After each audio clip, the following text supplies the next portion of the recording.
Jusqu'à 9h, Good Morning Business.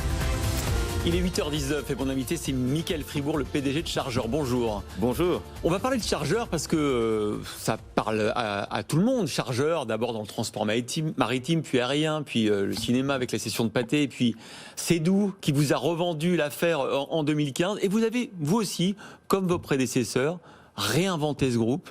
Alors c'est quoi Chargeur aujourd'hui? Alors on dit c'est un groupe de textiles spécialisé, puis l'année dernière vous avez racheté l'activité d'aménagement des musées dans le monde entier, vous êtes numéro 1 mondial. C'est quoi Chargeur? Alors Chargeur, vous l'avez dit tout à l'heure, c'est un groupe mondial diversifié qui est spécialisé dans des niches à forte valeur ajoutée et qui est numéro 1 mondial dans 4 de ces 5 métiers. Nous sommes le numéro 1 mondial des films de protection, des matériaux de construction. Nous sommes numéro 1 mondial des textiles techniques pour le luxe et la mode. Numéro 1 mondial de la laine. Numéro 1 mondial de l'aménagement des musées.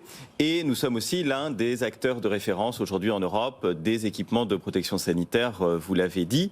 Cette stratégie, qui est une stratégie un peu de Mittelstand à la française, elle nous permet aujourd'hui d'avoir d'abord un groupe qui a réalisé l'an dernier plus de 800 millions d'euros de chiffre d'affaires, qui a un très haut niveau de profitabilité et qui fait plus 15% de chiffre d'affaires ce matin, vous l'avez annoncé il y a une heure, avec un trimestre record. C'est tout à fait juste. Notre stratégie d'innovation, de différenciation paie.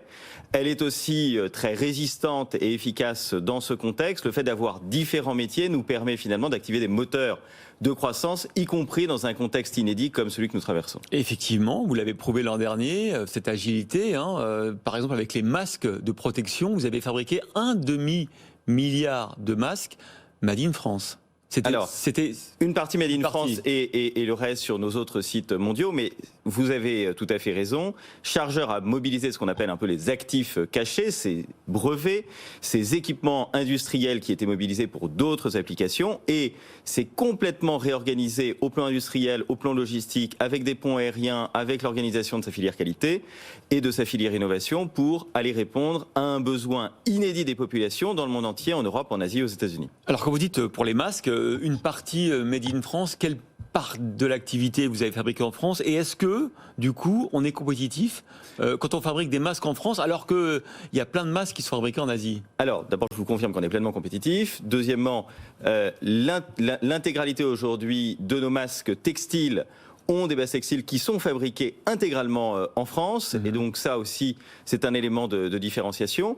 La stratégie générale de Chargeur, c'est de produire des produits et des services qui sont à très haute valeur ajoutée, qui sont reconnus. C'est le cas de nos produits de notre branche Lainière Santé, comme vous l'avez souligné. Et aujourd'hui, clairement, nous ne sommes pas en compétition avec les produits asiatiques. Ceux qui viennent acheter nos produits, que ce soit des particuliers qui viennent sur le site de lainière-santé.com ou des professionnels du B2B, du B2B2C, eh bien, ces acteurs viennent acheter de l'innovation, de la très haute filtration, de la très haute respirabilité, de la très grande durabilité, une capacité aussi de différenciation environnementale.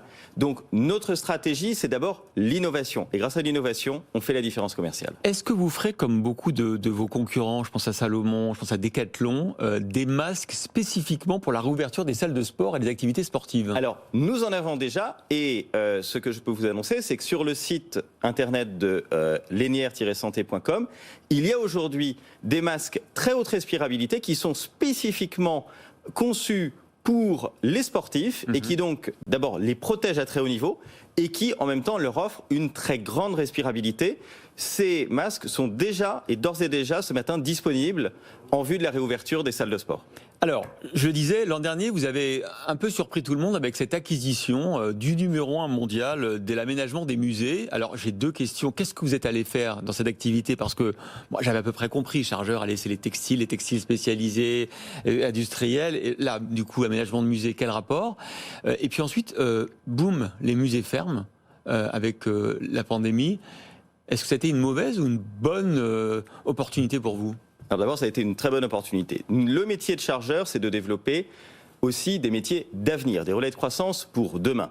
Et donc, nous avons décidé, il y a 3 ans, d'entrer dans ce marché de l'aménagement muséal qui est le luxe expérientiel de demain, mais pas seulement d'y rentrer, d'en devenir le numéro 1 mondial.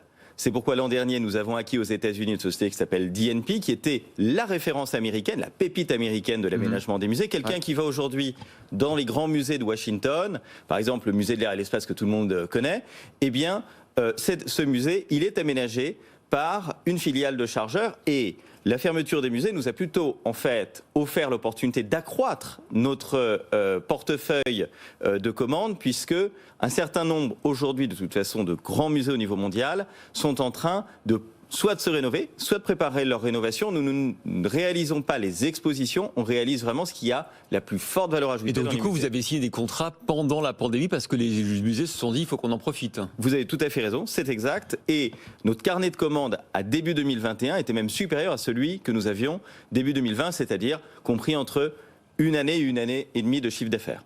Alors vous êtes un peu un serial entrepreneur, mais à l'intérieur d'une même entreprise, parce que c'est vous qui avez racheté en 2015 30% du capital de Chargeur. Vous l'avez transformé, comme on vient de l'expliquer ensemble. Est-ce qu'aujourd'hui, il n'y a pas un risque qu'un jour on dise Chargeur c'est un conglomérat?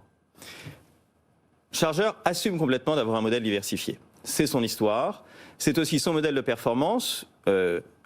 Depuis 2015, le groupe a plus que doublé sa taille. Ses profits ont été multipliés par 4. Donc c'est un modèle qui paie. D'ailleurs, je regardais, juste pour parler de vous, votre arrivée dans le groupe à 2015, l'action elle est à 6-7 euros. Hier soir, elle était à 24,50. Mission réussie pour l'instant. A priori, la mission semble réussie.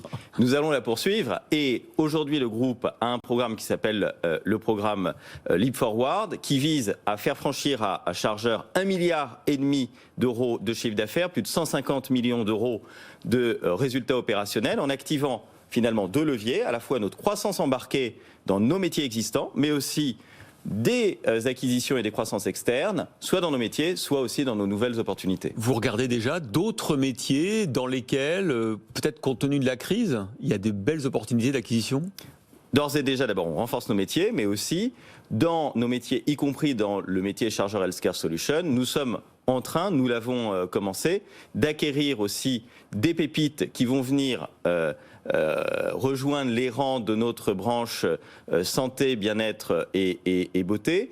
Et c'est le sens aussi de l'acquisition que nous avons réalisée récemment de la marque Fournival Altesse, Isinis, qui est une marque qui a 150 ans, qui, elle, est dans les soins capillaires et les brosses à cheveux, et qui nous permet d'étendre en permanence, finalement, la force d'offre de produits de qualité du groupe Chargeur. Ça me rend curieux, votre profil. Là, en 2015, vous rachetez Chargeur, les 30% avec votre fonds.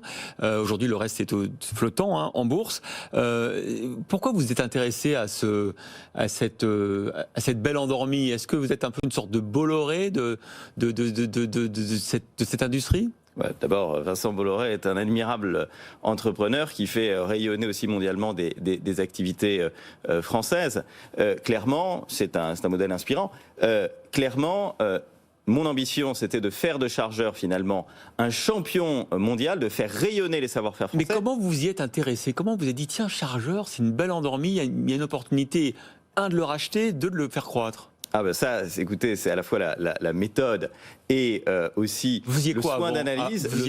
J'avais auparavant eu une autre carrière publique, mais dans le cadre de la reprise de Chargeur, mon intention, c'était de développer finalement ce qui n'existait pas suffisamment en France, c'est-à-dire une ETI qui elle-même contenait des champions mondiaux dans des activités de niche, peu capitalistiques, et qui permettaient de faire rayonner le savoir-faire français. Notre plus grande fierté, la fierté de nos collaborateurs, c'est quand nous voyageons partout dans le monde, de voir les produits, les services Chargeur, finalement, sur 20 fuseaux horaires. Aujourd'hui, Chargeur est présent dans une centaine de pays.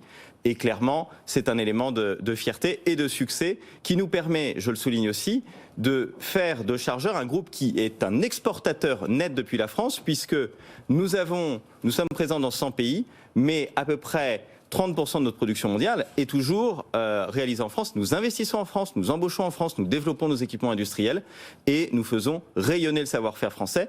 Le modèle Chargeur, c'est un modèle de luxe industriel, et c'est un modèle de luxe industriel qui paie. Une belle ETI avec l'ambition d'1,5 milliard d'euros de chiffre d'affaires. Vous m'avez dit à quelle échéance ? 2025. Bon, votre prédécesseur a été resté 40 ans à la tête de Chargeur. Vous, ça fait 6 ans. Vous allez Du temps. Vous êtes là pour longtemps ? Absolument. Bon.